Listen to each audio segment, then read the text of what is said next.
जिल्हा परिषद निवडणूक 2026ची होत असताना या अंदूर जिल्हा परिषद व पंचायत समिती गणाकरिता अनुभवी असे उमेदवार या ठिकाणी भारतीय जनता पार्टीने दिलेले आहेत। या गावातील या परिसरातील जनता ही अतिशय सुज्ञ आहे आणि अनुभवी या परिसराचा जो विकास करू शकतो बरं का, तर ते भारतीय जनता पार्टी केंद्रात असेल, राज्यात असेल आणि या सगळ्या योजना, विकासाच्या योजना जर तुम्हाला या गावापर्यंत, प्रत्येक गावापर्यंत पोहोचवायच्या असतील तर तुम्हाला अनुभवी उमेदवारांना विजयी करून द्यावं लागेल। तर त्या हिशोबाप्रमाणे हे 2 उमेदवार या मतदारसंघासाठी दिलेले आहेत। या ठिकाणी भारतीय जनता पार्टीला आम्हाला कुणाचाही पराजय करायचा नाही, परंतु आम्ही विजयी होणार ही काळ्या दगडावरची रेघ आहे।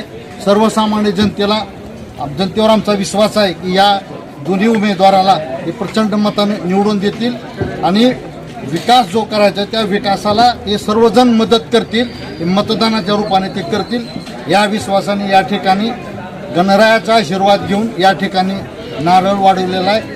लोकांमध्ये प्रचंड उत्साह आहे आणि हे सर्व उमेदवार या ठिकाणी निवडून येतील अशी अपेक्षा आहे।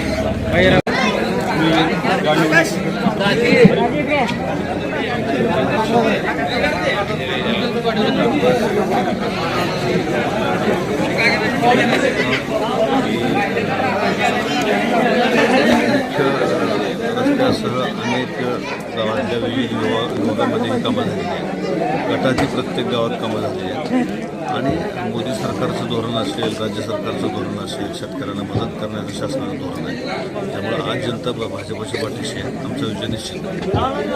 विकासाच्या मुद्द्यावर तुम्ही निवडणूक, आमच्या निवडणुकीचा मुद्दाच फक्त विकास। आपण पहिल्यांदा मतदारांना तुम्ही काय म्हणतो? आपल्या सर्वांच्या आशीर्वादानं आज भारतीय जनता पार्टीकडून मला उमेदवारी मिळाली आहे।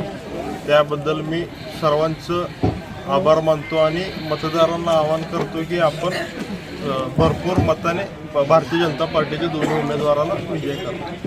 आपलं काय असेल विजन? काय असेल? विकासाचं विजन असेल जे आता आदरणीय चव्हाण परिवारांनी केलेले विकास कामं असतील, आदरणीय आलोरे परिवारांनी विकास कामं केले असतील, त्याच पावलावर पाऊल मी विकास काम आम्ही करणार आहोत येणारा भविष्यात।